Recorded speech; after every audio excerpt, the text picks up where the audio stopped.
Goldman Sachs is niet alleen de machtigste bank van de wereld. Volgens vele analisten is het een staat binnen de staat die door niemand wordt gecontroleerd. Goldman Sachs was direct betrokken bij de financiële ondergang van Griekenland als adviseur van de regering met een eigen agenda on the side.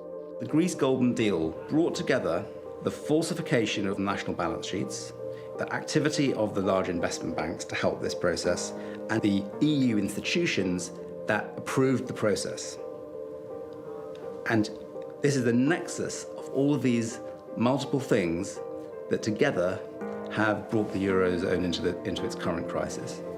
Vanavond een onthutsend portret van Goldman Sachs en de vernietiging van Griekenland.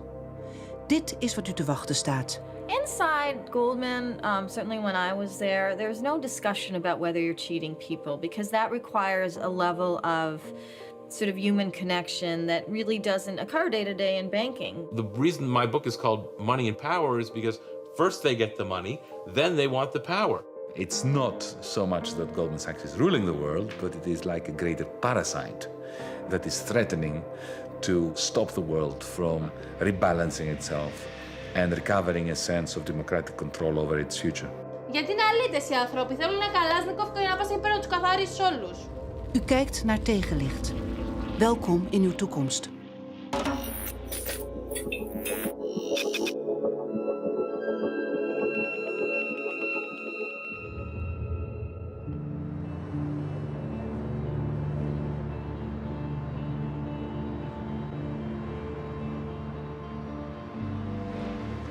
Κύριε Υπουργέ, Υφυπουργοί, βουλευτές, Γενικοί Γραμματείς, σας ευχαριστώ πάρα πολύ. Η τιμή είναι πάρα πολύ μεγάλη για ένα όργανο που αγωνίζεται και θα αγωνίζεται πάρα πολύ σκληρά μέσα σε αυτούς τους πολύ δύσκολους καιρούς. Αυτή η εκδήλωση, κορυφαίος θεσμός, κάθε χρονιά, προσπαθώντας να ξεκινήσουμε με τους καλύτερους ιονούς, έχουμε ανάγκη να μας επιβεβαιώσετε και να μας επιβραβεύσετε αυτούς τους αγώνες. Πέρσι από αυτό εδώ το βήμα, σας ευχήθηκα από καρδιάς υγεία, ειρήνη και δημιουργία μέσα σε μια κοινωνία πιο ανθρώπινη, πιο αληθινή. Ήταν όμως τελικά η κοινωνία που ζούσαμε ανθρώπινη και αληθινή. Ήταν ένα όμορφο πολιτικό και οικονομικό παραμύθι. Με πονηρό, σκόπιμο και υπέρμετρο δανεισμό έβαλαν τη χώρα μας και τους πολίτες της σε μια απίστευτα καλωστημένη παγίδα. Αντί να κυβερνηθεί ο τόπος με όραμα, σοβαρότητα και προοπτική, κυβερνήθηκε επί σειρά ετών με δάνεια, ικανοποίηση της εκλογικής κομματικής πελατείας και ευκαιριακής καιροσκοπικής ανευθυνότητας. Αντί να εξοικονομήσουμε τους πολύτιμους και λιγοστούς πόρους αυτού του τόπου, κατασπαταλούσαμε χρόνο και χρήμα. Βιώνουμε πλέον καθημερινά την πρωτοφανή και ουσιαστική εξαθλίωση ενός ολόκληρου έθνους.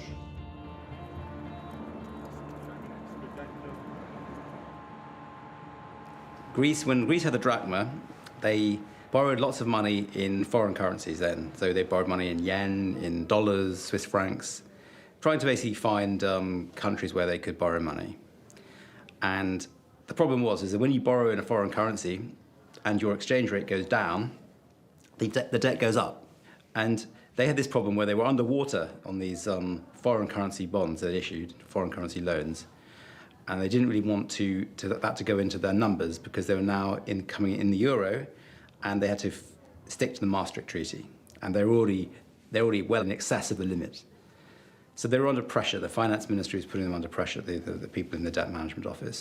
So they were looking around for some ideas, and Goldman's kind of bright idea was, let's do a swap where we change these foreign currency bonds into euros, but we do it at a fake exchange rate. And we go into a different exchange rate to the current one, and that means you shrink these bonds by 2.8 billion euros. Griekenland schakelde de Amerikaanse bank Goldman Sachs in om de afspraken met de Europese Unie na te kunnen komen.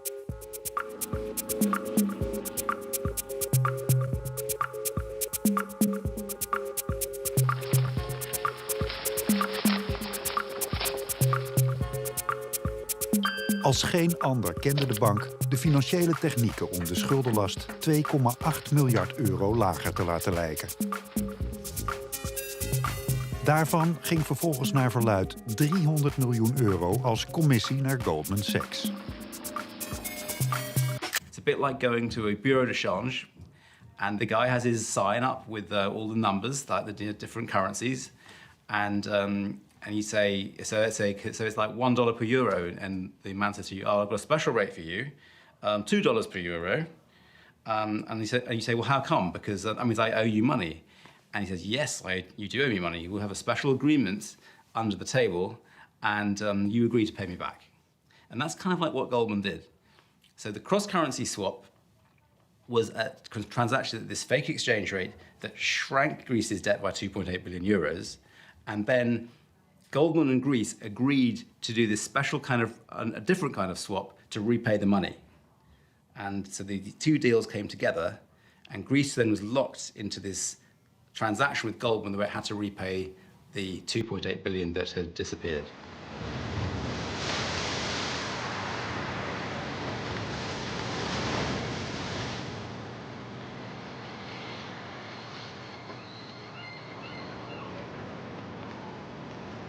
You can describe it a bit like a subprime mortgage.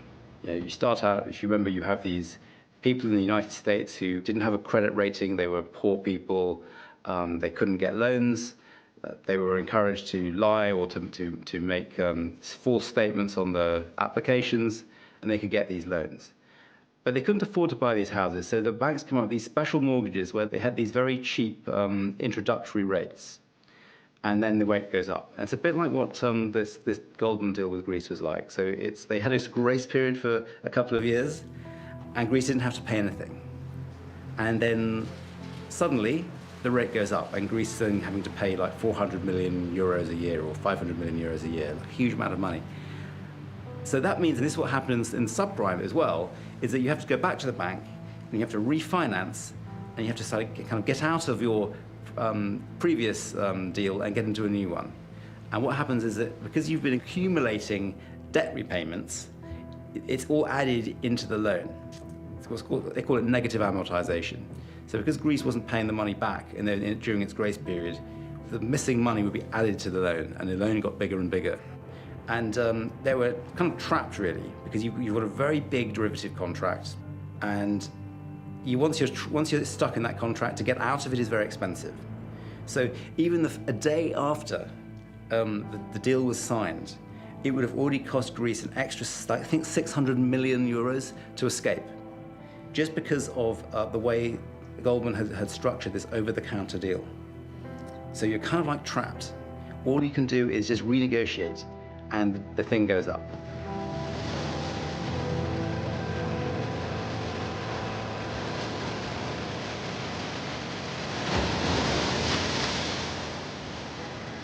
Greece's problems, critics argue, have only partially to do with speculators, more to do with false economic data, broken tax system, runaway spending.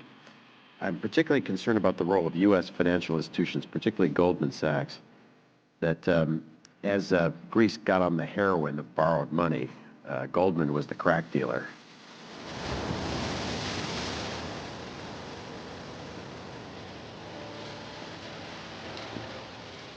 Greece wanted to solve a problem.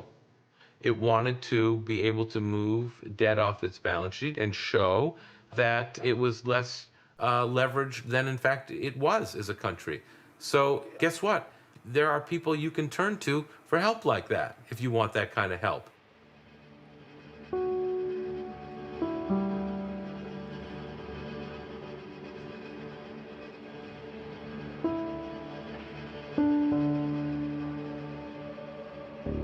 Goldman Sachs is the perfect machine ever created in the history of the world to make money. It has historically been able to get and attract the best and the brightest people there.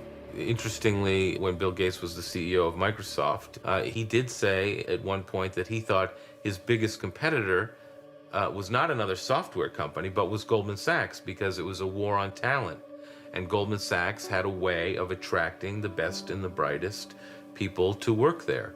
And of course, it's not a secret why. It's because Goldman was able to pay people the most.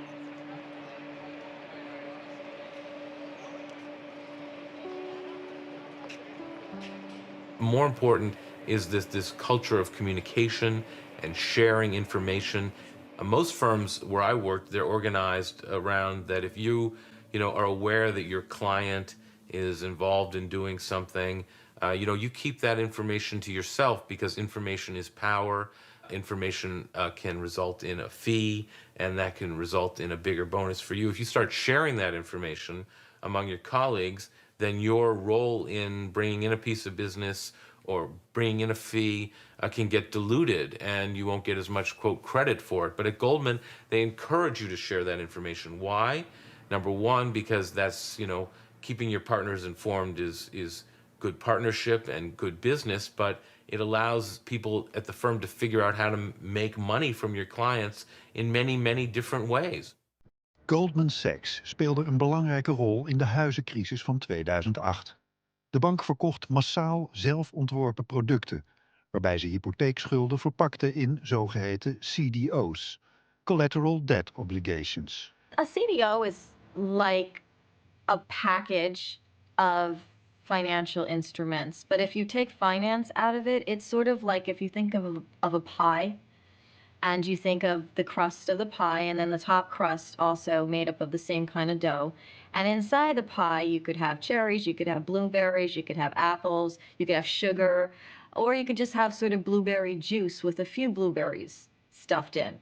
So if you think of a CDO as a pie, inside there's some elements that have sort of a true nature to them, like real blueberries, but you might only have a few, and everything else is just watered down and juice. Because Goldman is so damn clever, so darn smart, they saw a crisis in the mortgage market coming and made a huge bet against the mortgage market. They bet that there would be a crisis. They bet that the mortgage market would collapse. So at the same time that they continued to package up these mortgages and sell them as mortgage-backed securities at 100 cents on the dollar to investors all around the world, Goldman had made this huge proprietary bet using its own money to bet against the mortgage market, and what better way to do it than to buy credit default swaps, buy insurance against these mortgage products. Als een van de weinigen die de crisis in de huizenmarkt aan zagen komen, kocht Goldman Sachs op grote schaal verzekeringen op hun eigen CDO's, bij verzekeraar AIG. Maar omdat ze wisten dat de kwaliteit van die CDO's hoogst twijfelachtig was, kwam dat in feite neer op het verzekeren van een huis waarvan je zeker weet dat het in brand zal vliegen. What unfortunately happened to AIG is they decided to insure all the risk in the mortgage market. All those mortgage-backed securities they had agreed to insure. And as the value of these securities fell in 2007 and 2008, Goldman demanded more and more collateral from AIG. But as this got out into the market, other firms tried to make these collateral calls on AIG as well, and AIG just sort of ran out of cash. And that's why in September of 2008, they had to be bailed out. And Goldman was the only one who knew that they would benefit from this. They knew John Paulson would benefit, but on Wall Street, they knew they were the only ones that would benefit on it, and it would really, really hurt their competitors, as well as AIG. And that's exactly what happened. So, did Goldman cause the crisis? No, but they exacerbated the crisis, and they were the only one to benefit from the crisis. Inside Goldman, certainly when I was there, there's no discussion about whether you're cheating people, because that requires a level of sort of human connection that really doesn't occur day to day in banking. It doesn't even come into play.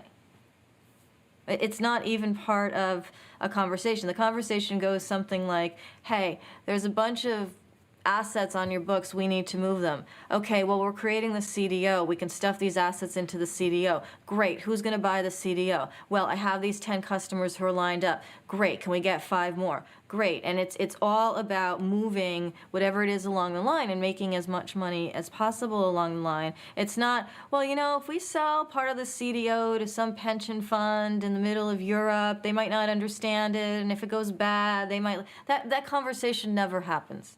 If we sell something to a client, a customer, let's just say we've owned it and we sell it to them at 20 cents on the dollar. They buy it at 20 cents. It doesn't mean we think it's a terrific piece of paper, but they think it's worth more than 20 cents. Clearly, we think if your employees think that it's crap, that it's a shitty deal. Do you think that Goldman Sachs ought to be selling that to customers? And when you are on the short side betting against it, I think it's a very clear conflict of interest. I do not necessarily think that's the And when case. you heard that your employees in these emails said, God, what a shitty deal. God, what a piece of crap. When you hear your own employees or read about those in the emails, do you feel anything? I think that's very unfortunate to have on email. Are you embarrassed? And very unfortunate. I don't. On again, email, please don't take that how the wrong about way. feeling that way? I think it's very unfortunate for anyone to have said that in any form. How about to believe that and sell it? I think that's unfortunate as well. No, that's what you should have started with. You're correct. It is. I personally think it's insider trading and it's fraud. The investigations that came out of looking into those deals and the timing with which Goldman shorted securities, the specifics of them discussing securities that they knew were bad, possibly that influencing the price of the CDO, so they would pretend they were better than they were, and that would influence the price of the CDO. All of that, when you start to add it up, is fraudulent. The Department of Justice and the Securities Exchange Commission here have not determined that to be the case. There was a settlement with Goldman regarding that Abacus deal, one of their worst performing CDOs, for which Goldman paid $550 million to the SEC and did not say they did anything wrong. The part of the settlement was, we say nothing. Unfortunately, it is legal. It was legal. It remains legal. And it's legal because Goldman and other Wall Street firms have a big hand in writing the securities laws by which they live. Well, while we're sitting here today, Goldman and other Wall Street lobbyists are down in Washington helping to write the new regulations that are required by the Dodd-Frank law, that the SEC and the Commodities Future Trading Commission and the Fed and other people are writing the new regulations for. Goldman is sitting there lobbying away and helping them write these regulations. This has been going on for generations. This is nothing new. I mean, Henry Goldman, one of the founding partners of Goldman Sachs, helped create the Federal Reserve System. But unfortunately, we saw the consequences were extraordinary and on a worldwide basis this time.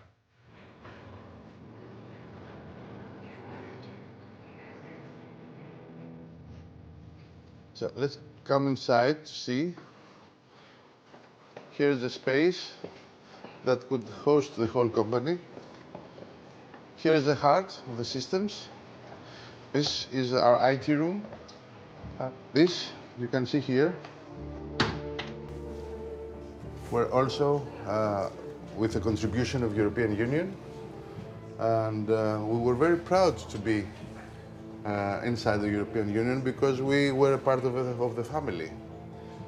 Here it was supposed to be my secretary. There's nobody anymore. We are supporting. The heart of our finances is still operational because the accountant department must arrive. Yes, it's here.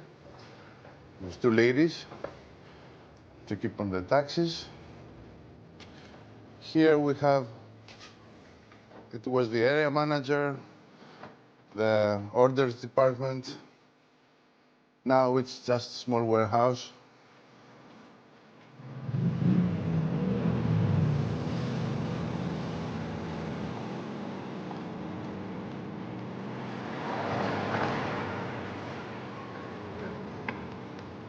So here you can see 3 stores, more than a year closed. Nobody comes to rent, you see. And now we have these signs that said rent or sell. No, they're selling also the property. I have counted in Piraeus 450 shops closed. This happened in October. If I count today, I'm sure it will be over 500 stores. Over 500 stores closed.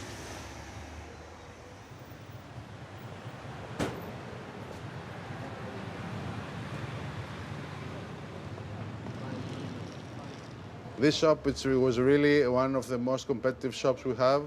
It's in the center of the city, 18 meters facade and 3 levels. And it was really a very, very profitable store. But now we have to see what to do. You know, maybe I'm thinking if this store cannot do it or cannot find a solution with the suppliers, maybe I should think to make something different. Like? Totally different. Maybe we're thinking about some kind of food store or some kind of, how can I say, sweet or catering stores. You know, it's more profitable every day turning around the capital. Of course, with cooperation with some other brands here locally, more local products. Like, you know, Greece was a poor country, but although with the drachma, it was evolution every year. We have every year something better, going and growing a little bit. Now we have to go from the top to bottom. They told us we are together, one market, but suddenly we're different economies now and not one market. The Germans, I think that for the German company especially, we were extremely, extremely good customers, not only in fashion business, but in cars, in technology products.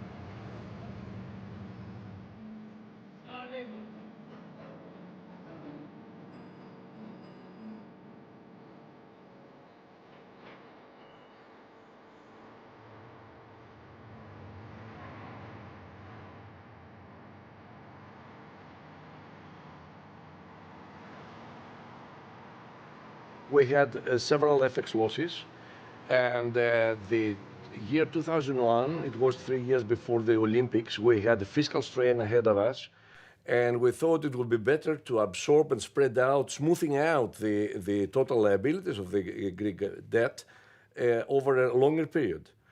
This is not unusual. Many countries, I mean, if you want to have a prudent debt liability management or debt management, then you have to smooth it out. If you are allowed to use derivatives, the problem is not the instrument as such. It's how you record it in your accounting books and how you report it. Well, if you asked them at the time, they would simply give you the official story, which is we're minimizing risks and we're managing the portfolio of Greek the Greek holdings of foreign currencies, as well as the Greek state's future income stream. In reality, what you need to do here is to apply the method of a sociologist or an anthropologist. These were people that had worked abroad, outside of Greece, in those investment banks. This is what they knew how to do. This is what they had grown up to do. It was what they were educated to do. So when they came here, they had some bright ideas that they would present to the Minister of Finance saying, well, look, Minister, if we utilize these swaps here, there, and everywhere, then I know that your great problem is how to make the budget look better when you present it in Parliament next month. I can help you do that. The minister usually wouldn't understand precisely what was going on, because those were very complex instruments that these golden boys and girls had trained to understand and to utilize in a way that maximized their monopoly of power through ensuring that others wouldn't understand what was in them. And the ministers were very easy to convince, simply because the argument seemed quite powerful. The argument was, you are reducing your risk. Secondly, Eurostat doesn't mind because it's legal. Thirdly, everybody else is doing it. It would take a very superior intellect on the part of the minister or somebody with an extremely strong ethical objection to what was going on, combined with knowledge, to say, no, I'm not doing it. What Goldman was doing was making a loan to Greece. Goldman didn't want to make a loan, so it hedged itself. So it went out on the other side and it bought a CDS, credit default swap, to hedge Greece. So then it charged the money to Greece to basically, Greece had to pay to protect Goldman from its own default. And that was charged to Greece. And then there was all this interest rate and currency hedging. That was also charged to Greece too. And then there were these bets that Greece was making. And if they went wrong, Greece had to sort of pay Goldman the mark-to-market change of those. So all of those things together it's very hard to say how much Goldman actually made, and they probably don't want to tell us either. With the benefit of hindsight, I will say that you don't do swaps for such long periods because you you put a lot of risks in your book.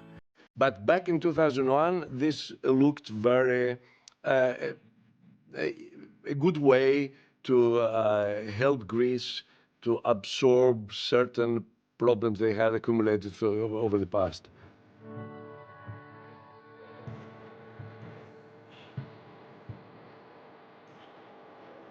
At the time the swaps were done, they beautified, in a way, the fiscal picture of Greece, but they're not the real cause for the problem we're facing now. The issue, the problem with the swaps of the much publicized swap of Goldman Sachs, etc., was a €5 billion issue. The problem of Greece is that we have debt of 360 billion and a GDP of about 200, 210. So it's not the 5 billion that actually is the straw that breaks the camel's back. It's that that's why it's important to put it into perspective. Otherwise, people think that the beginning and the end of the problem is the swaps, which is far from it. We're talking about a relatively small amount, which in the greater scheme of things is not significant. What is significant, as far as I'm concerned, is the way that these transactions tell a story about the ethos of that period, not just in Greece, but throughout. What upsets me more than anything is that, as far as the European Union is concerned, Eurostat, this is a perfectly legal transaction, a transaction that was going on throughout Europe, and that it was not frowned upon. So you can't even point a finger and say that what was going on violated the rules of the European Union. Eurostat was asked to approve deals like this. We're talking about the statistical agency set up with a budget, directed by the Commission to operate, to check the statistics of all the EU countries, and also to implement accounting rules for the national governments. And it drew up this thing called ESA 95, which was its rule book, and I had a copy. It's a big book. And they should have had a better understanding of these transactions. Maybe they should have had advisors who understood about derivatives, but there were these loopholes. And what I imagine happened was that there were lobbyists from the governments who went to the Commission or went to Eurostat and said, will you just write this here in the rule book?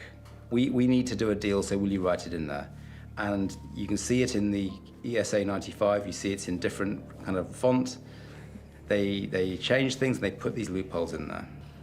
But the point is, and this is very important, is that the single currency was supposed to give people confidence that a large range of countries with very different histories could converge, have the same standards of fiscal governance. And that was a lie. And unfortunately, Eurostat was used, and maybe Eurostat was naive, but Eurostat was used to enable this to be a false promise, which is now, I think, has resulted in a lot of damage. And there's a lot of investors who aren't going to come back to the Eurozone for a long time because the trust has gone. So that, I think, is the damage that's been done by deals like this.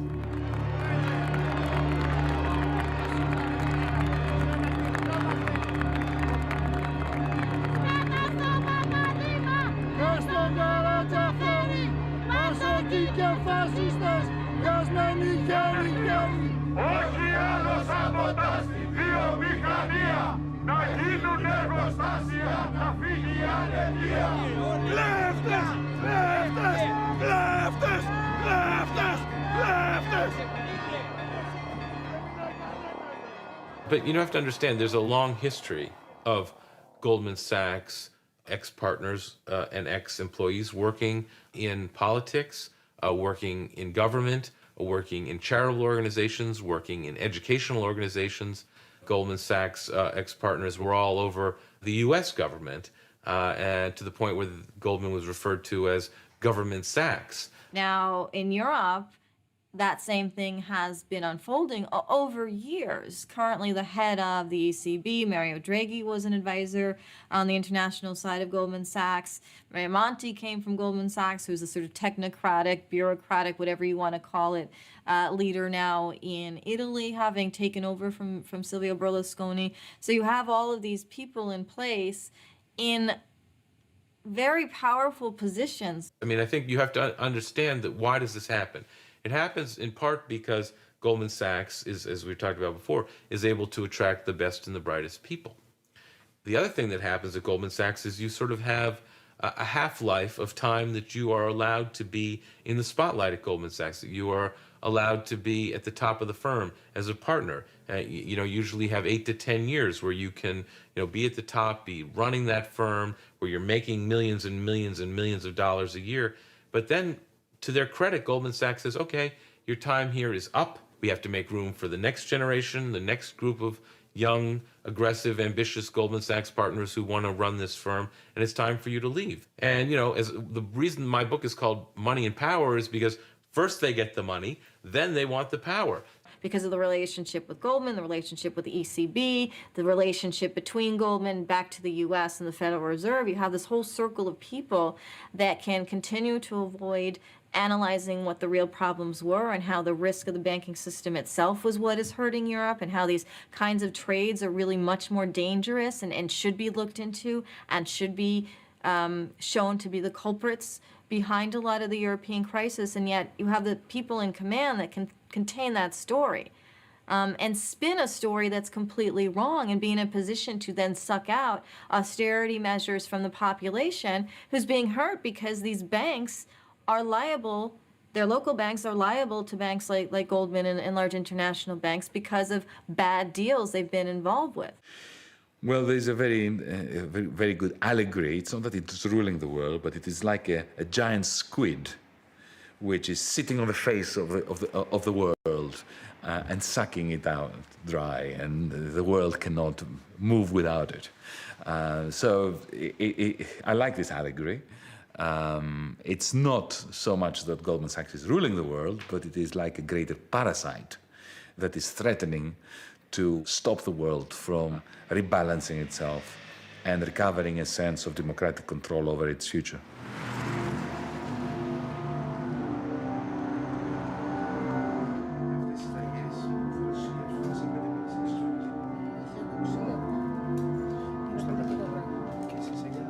Γενικά τα ασφαλιστικά ταμεία έχουν πέσει, δεν έχουν χάσει κάθε ρευστότητα, που με αυτά εναλλασσόμαστε κάθε μήνα. Το θέμα είναι το ότι εμείς δεν πληρωνόμαστε από αυτά. Όταν έχετε το ασθενής εδώ, δηλαδή με τη συνταγή, μας πληρώνει τη συμμετοχή του ένα 25%. Το υπόλοιπο το περιμένουμε από τα ταμεία. Τα ταμεία έχουν γύρω στους 6 με 7 μήνες να μας πληρώσουν. Οπότε καταλαβαίνετε ότι αυτό δηλαδή δεν μπορεί άλλο πλέον να πιστωνόμαστε εμείς.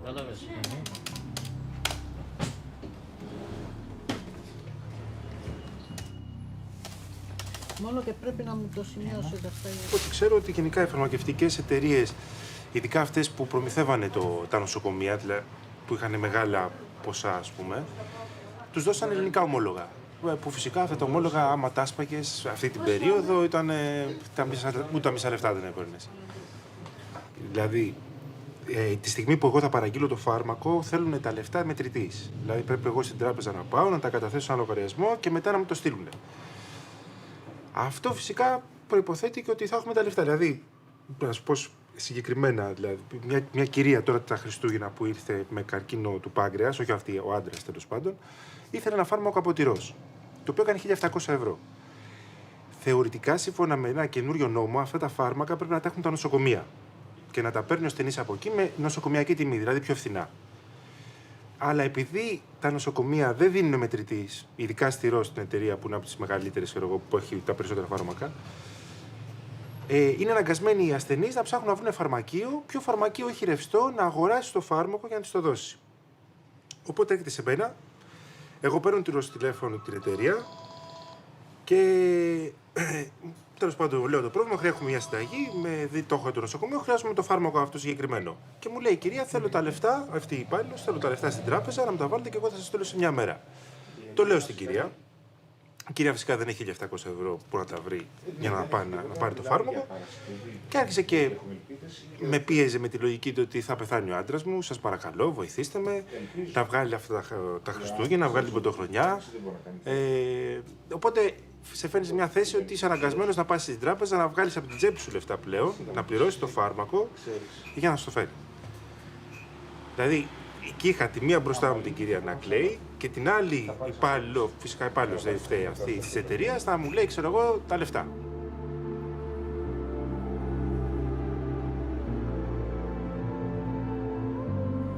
What American banks are doing, particularly the derivatives, the large banks, the Goldman, JP Morgan Chase, Bank of America, Citibank, is they're trying to get involved in derivatives transactions, in default transactions with respect to certain European countries, so that they basically are receiving money or premiums on these default transactions to ensure against the possibility of a default. So in that respect, they're basically making money between now and if a European country defaults. Ultimately, they know that at some point, or they believe that at some point there will be enough of a bailout of European countries that they can turn around and make money. Because they don't believe, having just seen what the U.S. did in the U.S., which is it bailed out and provided a lot of cheap funding to its banking system, they absolutely believe that same thing will happen in Europe. It's a question of timing. So they go short first. They provide insurance for other people who are, or other companies or other banks that are exposed to Europe, so they make money on that as well. And then at the end, they can basically buy back their shorts and make money.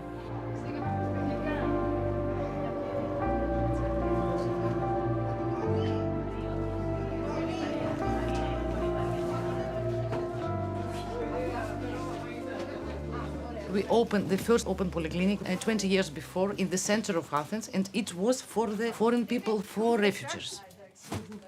Now, because of crisis, we find the increased number of Greek people coming for medicines, for medical help.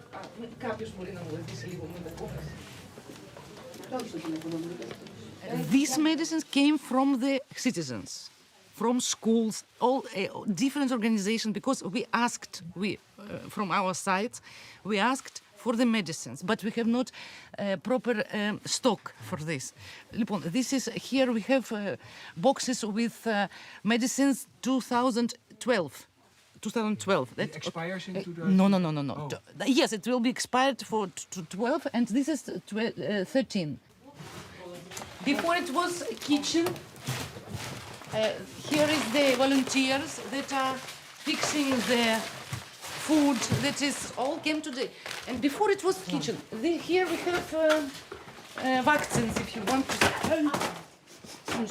Insulins and vaccines here. The medicine that needs pressure.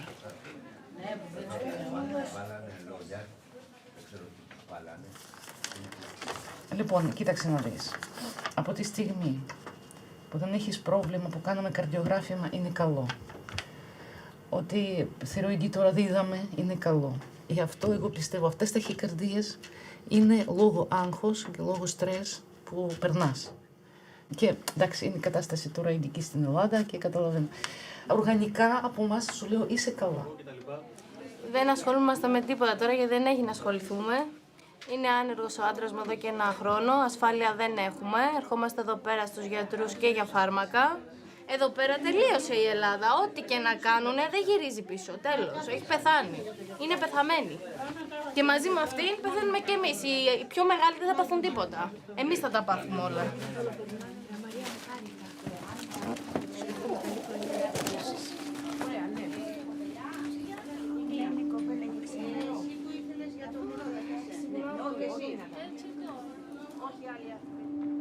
Δεν έχουμε εισόδημα. Ζούμε με τα μακαρόνια, με τα ρύζια, με τα γάλατα, με τώρα τα Χριστούγεννα μας δώσανε από ένα κοτόπουλο. Δεν ζούμε. Τώρα με βλέπεις με φως. Όταν θα έρθεις, παράδειγμα, μετά που κάνα μήνα-2, θα με δεις χωρίς φως και χωρίς νερό. Θα με δεις ακόμα χειρότερα. Αν δεν βρει μια δουλειά. Πώς, για πες μου.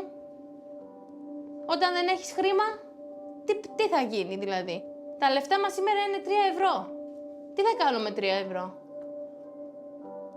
Πες μου, τι θα κάνω με 3 ευρώ.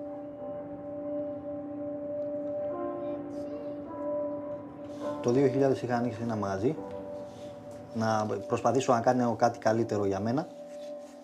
Το 2002 δεν πήγαμε καλά και μου ρίξανε ένα πρόστιμο γύρω στα 11.500 ευρώ, τα οποία, όπως είπαμε και πριν, δεν έλεξανε. Γι' αυτό φτάσαμε και στη φυλακή τώρα.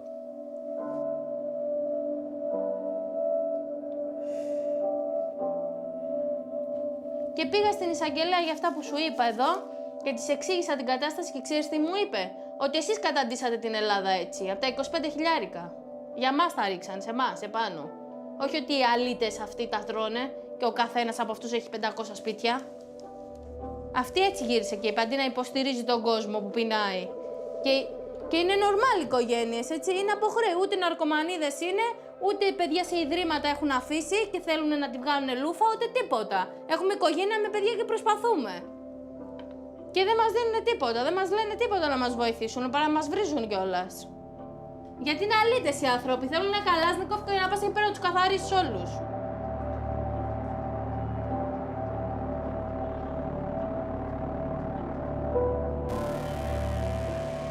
People in Greece think that there may need to be some kind of Tunisian-style revolution or something where the political order is changed.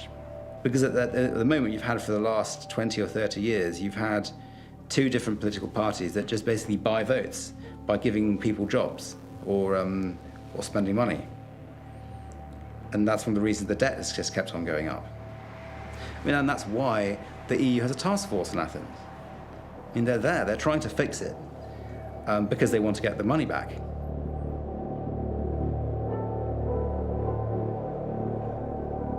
I think they probably should default. I think the big problem is do they have to leave the euro? If they could stay within the euro and default, that might be the most honest thing for them to do. That they would be terrified of leaving the euro, and if they left the euro, they'd become like I don't know, Lebanon or something. It would be a disaster for them. The problem is if they defaulted, that would mean the European Central Bank would take a hit. And at the moment, no one in Europe is prepared to let that happen to the European Central Bank. It would be another bailout in a sense. So I think it's politically very tough, very tough. So at the moment, that's why the debate is about persuading the private lenders to take a loss.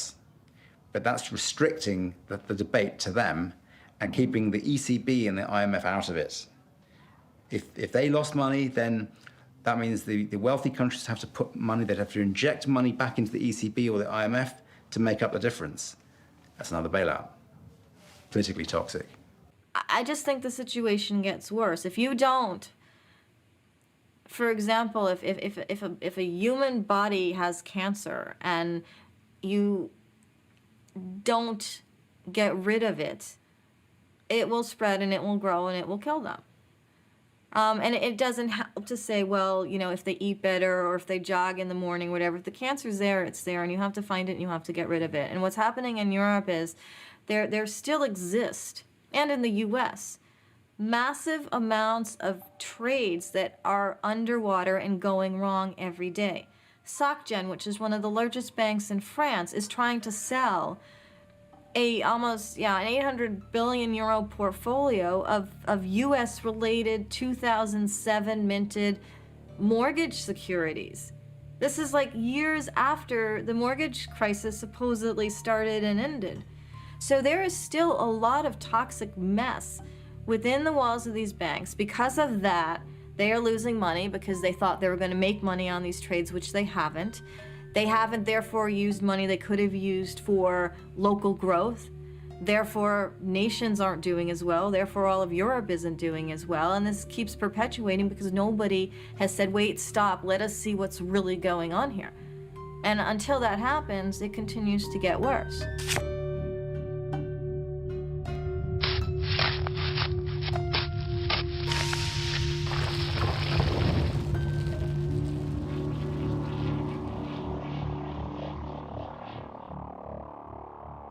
The banking sector has to change.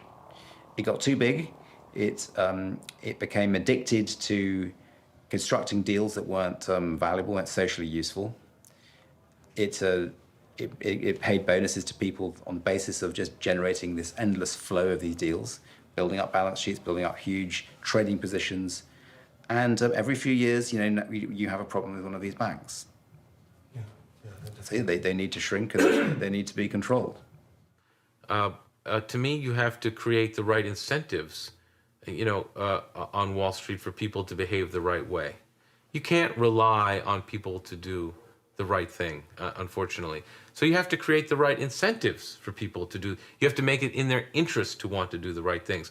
When Wall Street was a series of private partnerships, and every partner had his or her own capital in the business and were liable up to their entire net worth if something went wrong, then you had a system where people were doing the right thing because it was in their interest to do the right thing.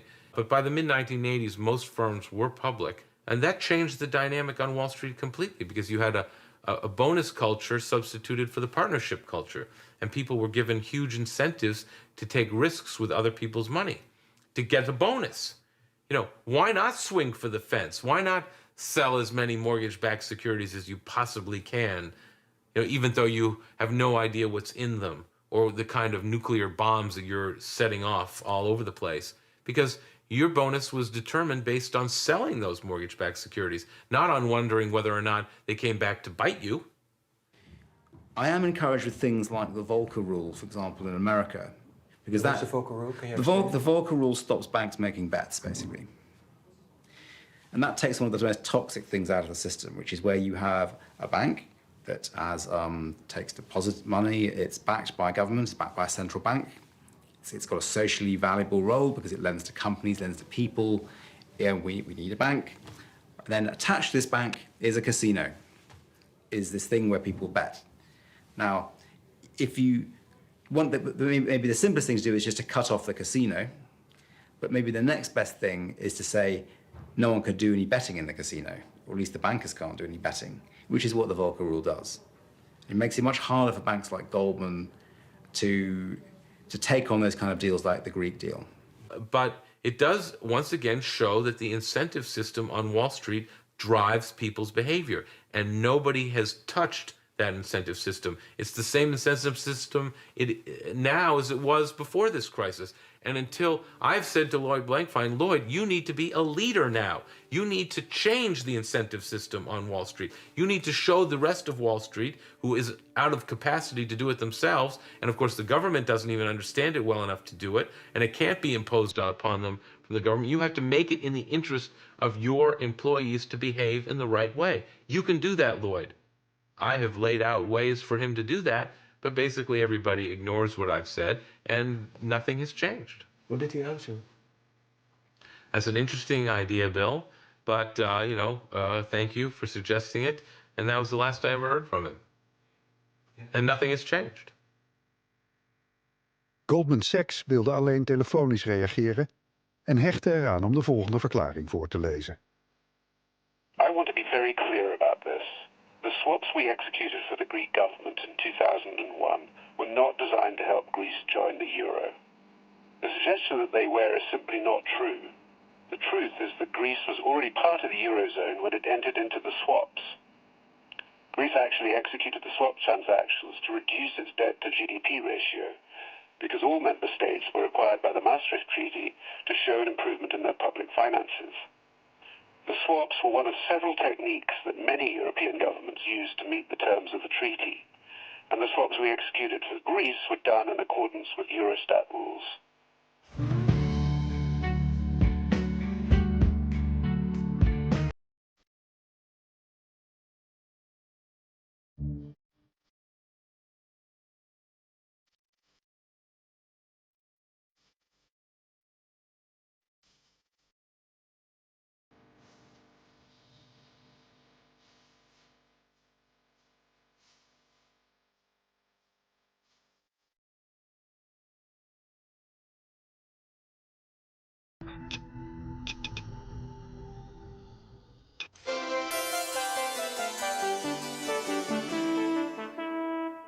Waarom